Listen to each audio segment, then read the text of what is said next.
Hoje, no programa 9 Minutos, a gente dá continuidade à conversa com o ex-governador e economista Paulo Artung. O senhor falou a respeito no programa de ontem a respeito dessa questão do grande insumo de desenvolvimento ser gente, né? E, na verdade, gente é a referência de tudo. Tudo que se faz é voltado para a gente. O melhor software em algum momento tem uma conexão com o homem. Agora, nós estamos com outros desafios para essa agenda de século XXI. Né? Uma questão que está se colocando é que com a viralização, as praças zaíres e as primaveras árabes colocam a questão da democracia representativa, que o senhor já falou, está em xeque, né? Isso. Como é que o senhor vê o encaminhamento desse assunto? Eu acho que é um debate fascinante, né?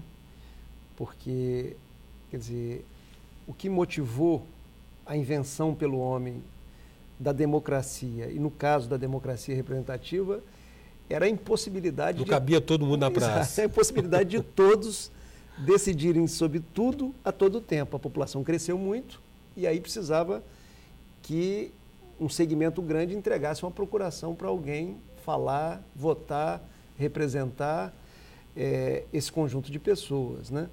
As novas tecnologias colocam isso em xeque, porque cada dia está ficando mais próximo a hora que os temas essenciais da vida da sociedade podem ser consultados diretamente. Podem ser consultados, e por que não? Né? Então, a pergunta é essa. Eu li agora um livro do ex-presidente Fernando Henrique, interessantíssimo, A Soma e o Resto, é uma reflexão aos 80 anos, e ele debate com muita competência essa questão, né? Quer dizer, de certa forma, acompanha também uma coisa interessante, quer dizer, os meninos foram para a praça na Espanha, tomaram as praças, saíram caminhando em direção ao parlamento espanhol e gritaram na porta: nós não nos sentimos representados por vocês. Isso diz muito. Acho que a gente não tem que se assustar diante de um momento como esse, que é um momento riquíssimo, na minha opinião. O que nós precisamos é conseguir reinventar as instituições democráticas. Eu tenho certeza que o ser humano ele não vai inventar nada melhor do que a democracia, né? O que nós precisamos é reinventar a democracia representativa para que isso dê solidez entre o representado e o conjunto das suas instituições, né? A gente tem que ter muito cuidado, porque tem muita gente que, ao falar mal da democracia representativa e ao falar mal da política, entre aspas, na verdade flerta com as ditaduras, né? E isso aí não é caminho, isso é descaminho, né? Isso é a barbárie.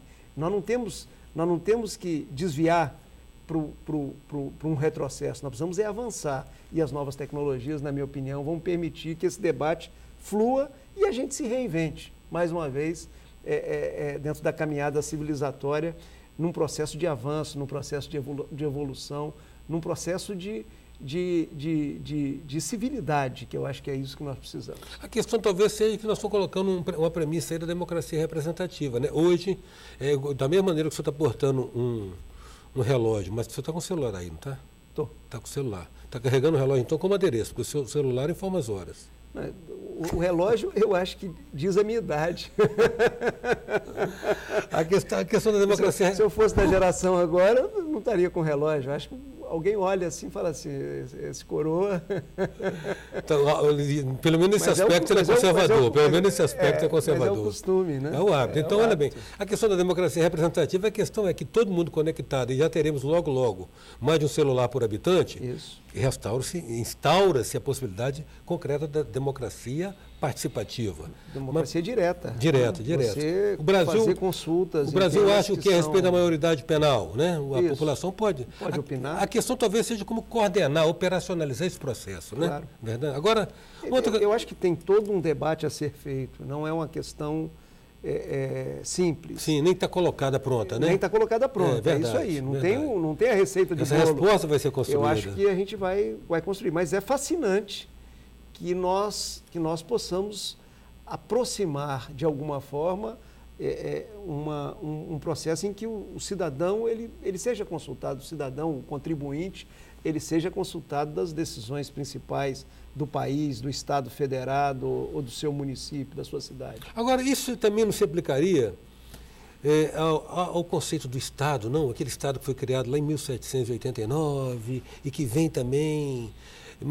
se torna um fim em si mesmo. O senhor deixou como legado uma cifra inédita do orçamento para fazer investimentos. Olha bem, ou seja, do que o recorde que nós conseguimos foi que o Estado conseguisse devolver para a sociedade em termos de investimento 15%. 15%. O Estado não está precisando ser reinventado, não?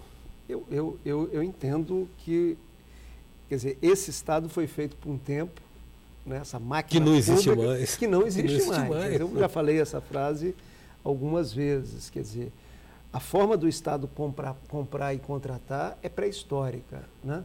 Quer dizer, e a burocracia ela não fecha a porta da corrupção, né? Quer dizer, muita gente se iludia assim, que se tiver todo um processo de compra e contratação muito amarrado na burocracia, na formalidade, isso aí fecharia com cadeado, sei lá, e com segurança as práticas de desvios e de delinquência no setor público. Isso não é verdade, né? Eu acho que nós vamos ter que modernizar isso aí, né?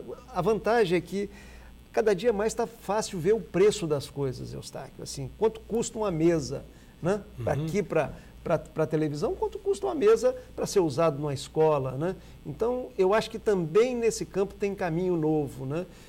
O Estado também precisa definir quais são as carreiras típicas de Estado, né? Quer dizer, nem toda carreira é uma carreira de Estado, né? Nós tentamos discutir isso lá atrás, muitas incompreensões barraram esse debate. Nós precisamos voltar a esse debate. Quer dizer, porque o Estado tem muitas atividades do Estado que não são permanentes, elas são temporárias. Mais à frente elas não existem mais. Aí fica engessado e incorporado. Por que o cidadão vai pagar por isso o resto da vida, né? Então, eu acho que nós precisamos de uma reforma do Estado brasileiro. Dentro dela, se a gente puder, com criatividade, melhorar as instituições políticas, né? Eu acho que aí a gente faz um gol de placa em termos de modernizar o país, ou talvez até de atualizar o país para a vida que nós já estamos vivendo. Do século XXI. É isso. Em 9 minutos a gente conversa com o ex-governador Paulo Artung. A gente volta já.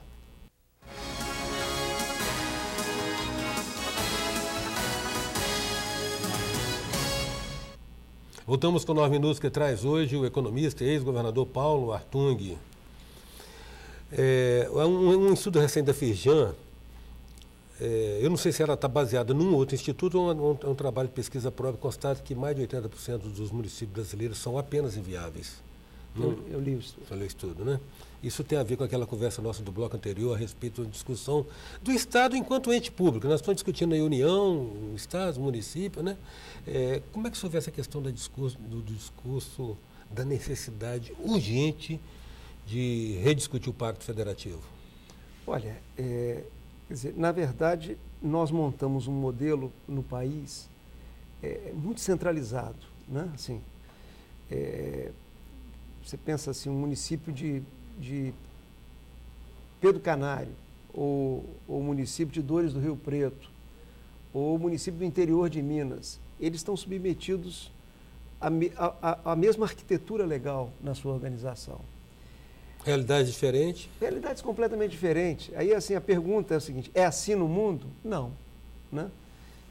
Quando eu saí da prefeitura, eu fui convidado pelo governo americano, lá atrás, para visitar 18 cidades americanas, né? Cidades, condados, né? E os arranjos são diversos, né? As localidades têm autonomia. Tem lugar que Câmara Municipal é trabalho voluntário, né? Porque a população é muito pequena, não faz sentido uma profissionalização de uma instituição de fiscalização de contas e assim por diante, e de aprovação de algumas leis, de algumas regras para aquela comunidade. Então, quer dizer, o que nós precisamos é justamente o que nós falamos no bloco anterior, é de uma reforma do Estado brasileiro, né? Quer dizer, para que você tenha agilidade no comprar e contratar e dar resposta, flexibilidade, né? E arranjos compatíveis com as realidades locais, né? Quer dizer, você gasta com máquina pública em alguns locais o que você não pode gastar. E você pergunta ao gestor público, ele responde, eu estou cumprindo a lei. Assim, ponto, eu estou cumprindo a lei. E realmente, está cumprindo a lei. A lei é irracional, né? A lei não tem pé nem cabeça, mas é a lei, né? E é o centralismo brasileiro, né? que impera desde todo sempre. Então, nós precisamos quebrar essa rigidez e, de certa forma, fazer uma espécie de reinvenção, a expressão é antiga, da máquina pública brasileira como um todo, né? E simplificando. Quer dizer, o que a gente não gasta dentro do setor público com custeio, com despesas correntes, é o que sobra para investir no conjunto da sociedade, né? Quer dizer, então, é muito importante, do ponto de vista do futuro do país, essa reorganização do Estado brasileiro, para que você tenha um futuro de prosperidade, de inclusão social, de possibilidades igualitárias entre todos, né? O Lincoln falava que você precisa de um ponto de partida igualitário. Quanto ao ponto de chegada, isso aí depende de cada um. As pessoas, uns se esforçam, uns ralam, né? Assim, a expressão da juventude, correm atrás, né? Outros não, né? Então, eu defendo com muita ênfase a reestruturação do Estado brasileiro. Infelizmente, eu vou falar uma frase aqui que eu tenho repetido muito, Eustáquio. Infelizmente, aquele modelo reformista que começou lá na década de 90 e que nos fez chegar aqui, né, com uma situação bem melhor no país, quer dizer, nós conseguimos crescer, nós conseguimos distribuir renda, nós conseguimos passar dentro da crise internacional, estamos passando ainda dentro da crise internacional, até numa posição melhor do que muitos países, inclusive de países desenvolvidos.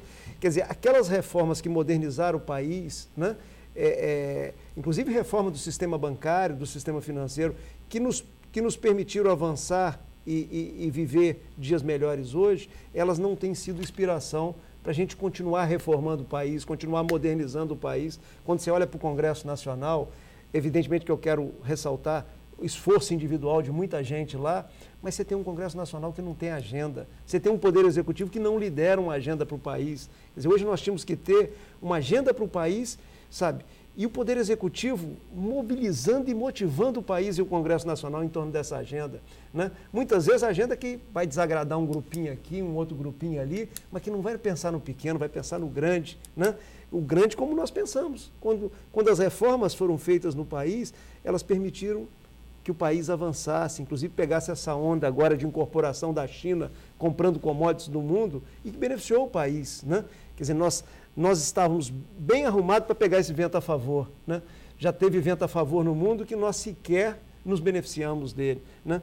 Então, assim, eu acho que em algum momento vai cair a ficha, eu tenho certeza disso, e a gente vai retomar esse trabalho de modernização do nosso país, das leis, diminuir a burocracia. Olha o tempo que gasta para abrir uma empresa no Brasil vis-à-vis o resto do mundo, olha o tempo que gasta para fechar uma empresa, olha os entraves para a liberação de crédito que nós temos no país. Então, quer dizer, tem uma agenda densa para a gente trabalhar aí no sentido de ter um Estado mais leve, mais flexível, inclusive mais forte, né? Porque se ele é mais flexível, ele é mais ágil, ele é mais forte, porque ele dá a resposta e ele dialoga com o sentimento da população. Então, tem muita coisa para fazer. Esse momento, infelizmente, eu acho que tem um pouco de acomodação na agenda nacional, mas isso eu vinha percebendo há alguns anos atrás, essa certa acomodação. Eu convido você, querido telespectador, a estar conosco amanhã. A gente continua conversando, segue conversando com o ex-governador Paulo Artung, tentando debulhar um pouco do que ele já traz no lançamento do seu livro, Recortes. É isso. Portanto, eu convido você a estar conosco amanhã na continuidade dessa conversa. Até já. Sou passageiro.